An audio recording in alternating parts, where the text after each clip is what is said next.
안녕하세요, 박광식입니다. 조금 전에 우리 연창근 회장님께서 그 타픽 화두를 좀 던져주신 것 같아요. 마지막에 그 액체 냉각이나 액침 냉각에 대한 그 정말 현직자로서 갖고 계실 수밖에 없는 고민을 던져주셨는데요. 요것까지 포함해서 제가 조금 말씀을 올리도록 하겠습니다. 사실 제가 준비해 온 것은 지난달에 열렸던 그 데이터 센터 코리아 2025에서 제가 발표를 했었던 자료 중에 파워 쪽을 조금 보강해서 오늘 다시 가지고 나왔는데요.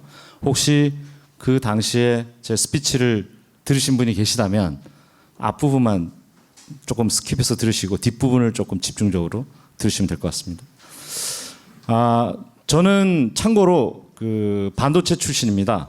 반도체 출신이고 반도체 업계에서 현재 30년 가까이 현직자로 일을 하고 있고요. 우연치 않은 기회에 데이터 센터와 관련된 산업 분야에 뛰어들었고 한 8년 정도 저는 액체 냉각과 관련된 부분을 하고 있습니다. 반도체에서 가장 중요한 공정 중에 하나인 드라이 에치 공정이 있는데 드라이 에치 공정에 칠러라는 이제 그 부대 설비가 들어갑니다. 그 칠러를 가동시키기 위해서 쿨런트를 사용하게 돼 있거든요. 그 쿨런트를 한 20년 정도 취급하다 보니까 액체 냉각, 그다음에 액침 냉각 이런 부분에 대해서 관심을 가지게 되었는데 최근 한 5년 사이에 데이터 센터 쪽에 이러한 수요가 있을 것이다라는 판단을 하고 일을 해왔습니다. 반도체 시장은 보시는 바와 같이 한 1000조 정도 되는데요. 칩 시장이 한 1000조 정도 됩니다. 오늘 제가 발표드릴 내용의 순서는 글로벌 AI 현황하고 한국, 그 다음에 엔비디아의 AI 세계 전략, 그 다음은 HBM 개발 로드맵인데 엔비디아의 세계 지배 전략은 저 다음에 스피치 하시기로 되어 있는 김상민 상무님께서 더 설명을 잘 하실 것 같아서 간단하게 할 거고요. 그 다음에 지금 우리가 안고 있는 아까 송배전과 관련된 말씀도 좀 주셨는데 파워, 우리가 과연 재생에너지나 기존의 화력 발전으로 가능한가? 지금 현재 미국하고 유럽에서 활발하게 논의되고 있는 SMR에 대해서도 좀 말씀을 드리려고 하고요. 그러한 모든 것들이 주변의 요건이 완성되었을 때 우리가 데이터 센터에 그 AI용 서버가 설치되면 과연 만족되어지는가? 그리고 PUE가 1.03, 02 이 정도로 유지되어지기 위해서는 또 어떠한 것들이 필요한가에 대해서 리퀴드 쿨링에 대해서 끝으로 말씀드리고 마치도록 하겠습니다. 글로벌 시장은 여러분이 잘 아시겠습니다만은 지금 그록3가 지금 상용화되어서 나와 있습니다. 여러분이 제일 많이 쓰시는 거는 챗GPT, 오픈 AI의 챗GPT를 제일 많이 쓰고 계실 텐데요. 챗GPT 4.0이나 뭐 쓰시고 계시겠지만 그록3라는 게 나왔고 일론 머스크에 의해서 만들어져 있는데 일론 머스크가 가지고 있는 GPU가 지금 30만 장입니다. 우리나라가 지금 살려고 하고 있는 정부 추경 예산한 것은 1만 5천 장. 한 기업이 갖고 있는 게 30만 장. 우리가 지금 정부가 서버린 AI 하려고 살려고 하는 게 1만 5천 장. AI 전쟁은 세계 전쟁입니다. 그래서 여러분에게 제가 혹시 아실지 모르겠는데 여기 지금 세대가 어떻게 되는지 잘 모르겠는데요. 저는 좀 약간 9세대인데 윈도우 95를 썼던 세대입니다. 제가 직장 생활을 딱 나왔더니 윈도우 95가 PC에 장착돼 있었습니다. 윈도우 95가 나온 게 대략 1994년이잖아요. 그래서 윈도우 95가 되었고 그래서 윈도우가 쭉 발전을 해서 우리가 MS 오피스를 막 사용하면서 뭐 아웃룩도 쓰고 엑셀도 쓰고 파워포인트도 쓰고 막 그랬습니다. 그러다가 한 10여 년이 흐른 다음에 2007년도에 스티브 잡스에 의해서 아이폰이 출시됐습니다. 아이폰이 딱 출시가 되고 나서 여러분들이 지금 모두가 스마트폰을 가지고 계세요. 2G 가지고 계시면 거의 안 계시고요. 스마트폰을 이용해서 여러분 이메일도 보시고 SNS도 하시고 음악도 들으시고 유튜브도 보시고 다 하고 계십니다. 그로부터 10여 년이 지나서 2022년 11월 30일 오픈 AI에서 챗GPT 3.5가 공개됐습니다. 그로부터 대한민국의 광풍이 분 거는 2023년 3월이에요. 2023년 3월에 기억을 되돌려 보시면 전 세계적으로 AI라는 화두가 강타했습니다. 그래서 뭐 엔비디아 주식을 갖고 있었는데 어쨌네, 마이크로소프트 주식을 갖고 있었는데 어쨌네, 이런 얘기들이 막 있었습니다. 지금 불과 만 2년 조금 지났습니다. 만 2년 정도 지났습니다. 그 사이에 무슨 변화가 있었느냐? 이런 그록이나 애플 같은 데가 지금 AI를 투자를 했고요. 아까 유럽 얘기 잠깐 하셨는데 지금 보이는 사람 마크롱입니다. 우리가 그 2023년 광풍이 볼 때 프랑스의 스탠스는 뭐였냐면은 AI를 너무 개발하게 되면 인간을 지배하게 될지도 모른다. 그리고 중국이 시진핑이 너무 AI 투자를 하니까 이 향후에 문제가 될 수 있을 것 같다. 그래서 유럽 연합이 나서서 AI를 도덕적으로 규제해야 된다. 그래서 법률가, 성직자 뭐 이런 사람들이 모여서 해야 된다 그랬습니다. 그런데 마크롱은 올 초 1월 달에 프랑스 파리에서 자신들이 2022년도에 설립한 미스트랄 AI를 강하게 부각시키면서 얘기했습니다. 프랑스가 유럽을 대표하는 국가가 될 것이다. 미국에 대항할 수 있다. 무엇으로? AI로. 왜? 우리는 핵발전소를 가지고 있다. 전력을 충분히 댈 수 있다. 지금까지 우리가 전통적으로 유럽의 강호는 기술적으로나 독일이라고 생각했습니다. 독일이 추구해 왔던 것은 아까 말씀드린 바와 같이 재생에너지 활용률이 독일이 한 60% 이상 정도 됩니다. 그런데 최근 어떻습니까? 기상 이상이 있지 않습니까? 기후 이상. 그래서 햇볕은 뜨지 않고 바람은 불지 않습니다. 그래서 재생에너지만으로 불가능한 국가가 되었습니다. 독일에 지인이 계시면 연락해 보십시오. 세탁기 돌리고 드라이기 못 돌립니다. 돌리면 바로 뚜껑이 지금 내려갑니다. 지금 독일의 상황이 그렇습니다. 지금 세계는 급격하게 변해가고 있습니다. 우리가 핵에 대해서 무슨 얘기를 하고 있을 때 환경론자들이 뭐라고, 저도 환경론자입니다. 참고로. 그러니까 텍소노미가 됐든 뭐가 됐든 지금 세상은 변해가고 있는데 그 변해가는 중심에 AI가 있다. 그래서 지금 보시면 EU에서도 이렇게 투자를 하겠다고 프랑스 연이어서 발표를 했습니다. 그리고 다 아시는 바와 같이 이번에 트럼프 2기가 들어섰는데 트럼프 2기 때 바로 옆에 서 있었던 사람, 바로 오픈AI의 샘 엘트맨하고 일본 소프트뱅크의 손 마사요시 회장, 이 사람들이 지금 700조짜리 스타게이트 프로젝트를 추진하겠다고 하고 있죠. 그래서 지금 현재 100조 투자했습니다. 그래서 이걸 뭘 하려고 하느냐? AI 데이터 센터를 건립하겠다는 얘기입니다. 그래서 일본은 이렇게 했고, 이따 말씀드릴 건데요. 올해 그 3월 달에 GTC 2025에서 젠슨 황이 발표한 개념이 있습니다. GTC 2024에서 젠슨 황은 블랙웰이라는 거를 칩을 출시를 하면서 칩의 발열이 기존의 GPU 발열이 약 700와트 정도 되거든요. 칩 한 개에. 근데 작년에 발표했을 때 1200와트에서 1300와트 정도 될 것이다. 칩 한 개에. 그럼 1000와트라는 개념을 좀 가셔야 되는데요. 1000와트는 대개 가지고 계신 드라이기가 1000와트 정도 됩니다. 대개 가지고 계신 마이크로웨이브 700와트에서 한 800와트 정도 됩니다. 그 정도 열을 뺏어가거나 전기를 먹습니다.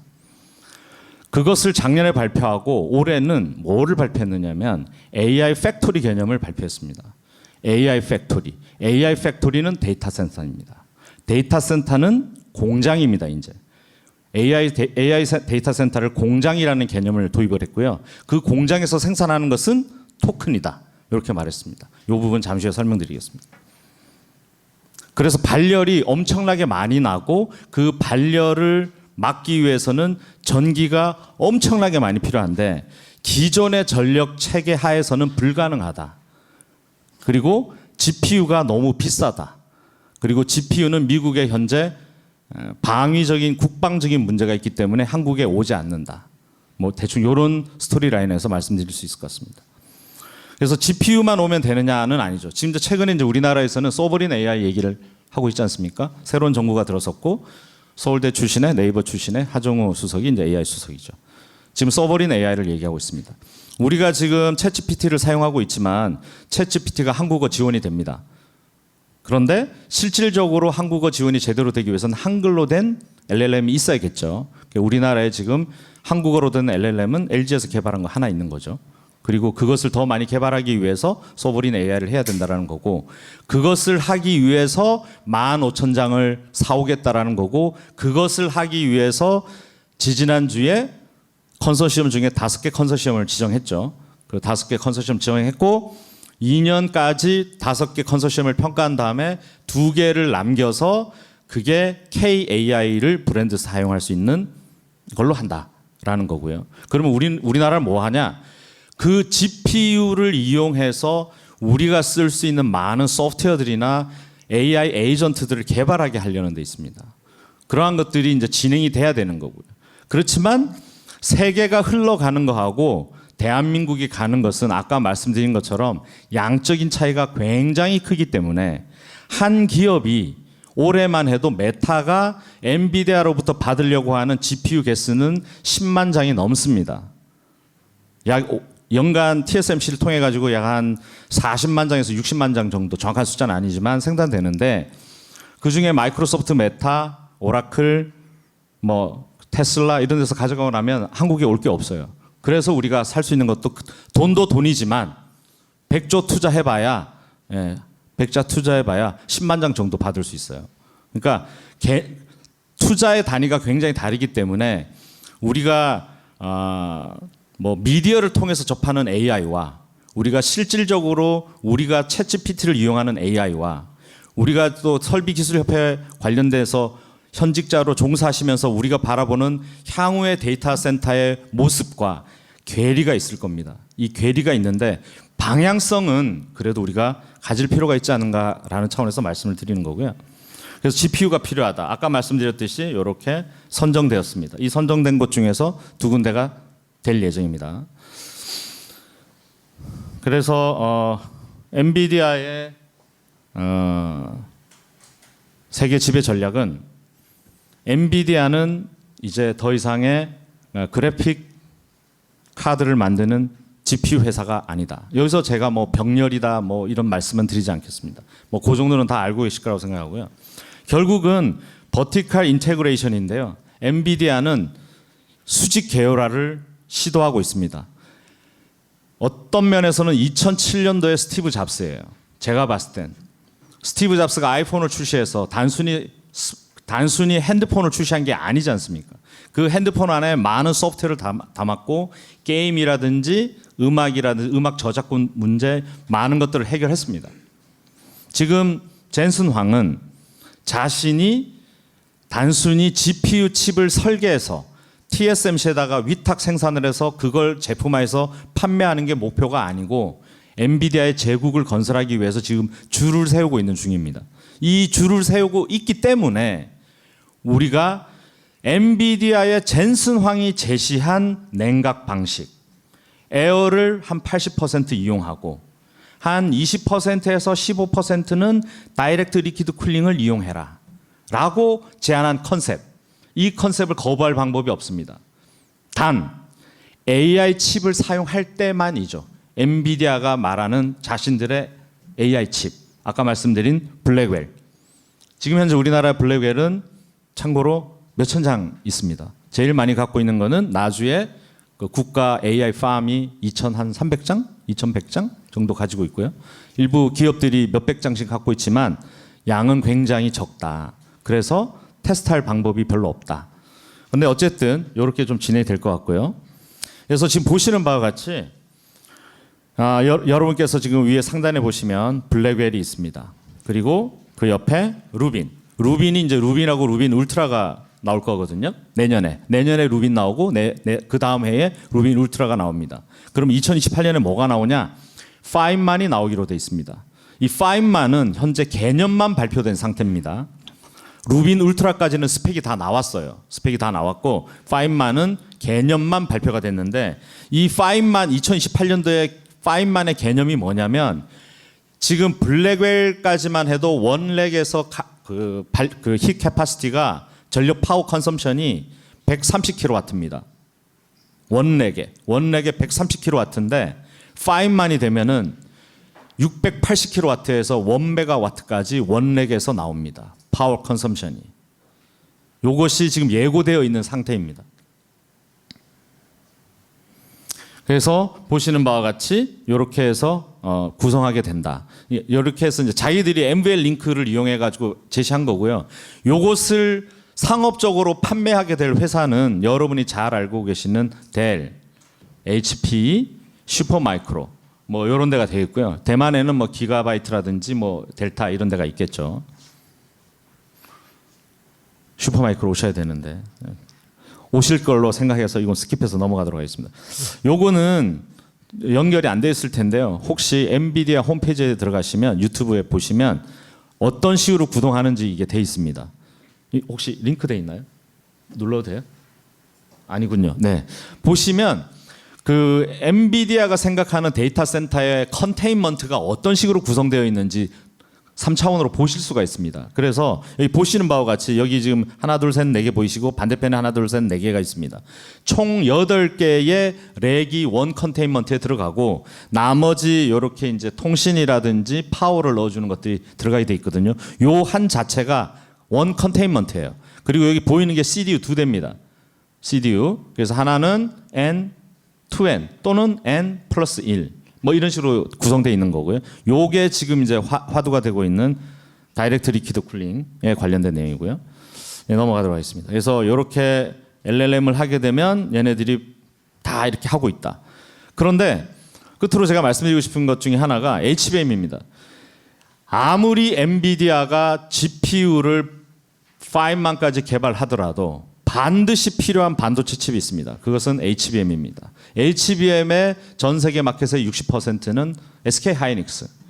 그리고 전 세계 마켓의 약 한 35%, 40%는 삼성. 그리고 나머지 마이크론. 이렇게 해서 3개 회사만 만듭니다.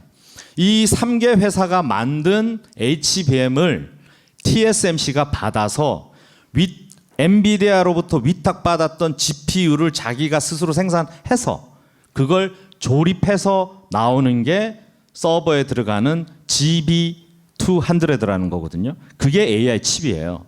그러니까 결국은 생산은 TSMC가 다 하는데 삼성, 마이크론, 뭐 하이닉스 이런 데서 HBM을 줘야 되는데 그럼 HBM은 어디가 강국이냐? 우리 대한민국입니다.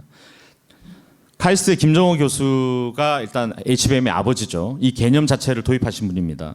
이 아버지가 하신 말씀이 여기 있습니다. 이건 제 얘기가 아니고 카이스트의 그 테라랩에서 나오는 건데 한번 보시겠습니까? HBM5가 되면 2029년이죠. 그러면 5만에 붙겠죠. 아까 2028년이라고 했으니까 이머전 쿨링을 써야 한다. 라고 예상해 주셨습니다. 요거 한 2달 전에 나온 자료고요. 그리고 결국 2038년이 가면 반도체 칩 안에다가 인베디드 쿨링을 해야 된다. 아예. 바깥에다 하는 게 아니라 칩 안에다가 설계해서 집어넣어야 된다. 요거는 자료 한번 찾아보시면 큰 도움이 되시리라고 생각이 듭니다. 그래서 이런 뭐 여러 가지 구현 방식이 있는데 이제 마지막으로 이 전력 얘기를 잠깐 하겠습니다. 미국에 핵 발전소가 한 90개 정도 있습니다. 발전소 한 개당 한 1기가와트 하기 때문에 약 90기가와트가 있는데요. 여러분 혹시 보셨는지 모르겠지만 미국에서 제일 잘 나가는 20대 젊은이가 알렉산더 왕이라고 있습니다. 이 알렉산더 왕이 이번에 그 메타에 스카우트돼서 갔잖아요. 그 알렉산더 왕하고 그 구글 전 회장이었던 에릭 슈미트하고 상원에 나가서 청문회 증언을 한 사실이 있습니다. 상원에서 뭐라고 증언했느냐? 미국이 강대국으로 남아 있고 AI를 전 국민이 다 쓰기 위해서는 반드시 핵 발전을 해야 된다. 여기 계신 상원 의원들이 굉장히 불편하시겠지만 우리는 해야 한다라고 주장한다라고 얘기했습니다. 그 유튜브에 돌고 있는데요. 그 내용이 이겁니다. 우리가 과거에는 환경이나 여러 가지 참고로 미국은 그 체르노빌처럼 그 핵 발전소에 그 오염이 있어가지고 금지된 나라입니다. 그러한 것들을 다 겪었지만 이제 AI를 거스를 수가 없기 때문에 이걸 해야 된다라고 발표했고요. 그래서 필요한 용량이 90기가와트입니다.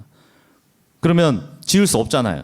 그래서 지을 수가 없으니까 나오는 게 요즘 SMR 얘기가 나오고 있는 겁니다. SMR은 한 10분의 1 정도 사이즈잖아요. 그래서 여러분께서 아시겠지만 3세대, 3.5세대, 4세대가 있고 혹시 주식 투자하시는 분은 아시겠지만 두산 어쩌고 저쩌고 현대 어쩌고 저쩌고 그래서 주가들이 움직이고 있는 겁니다.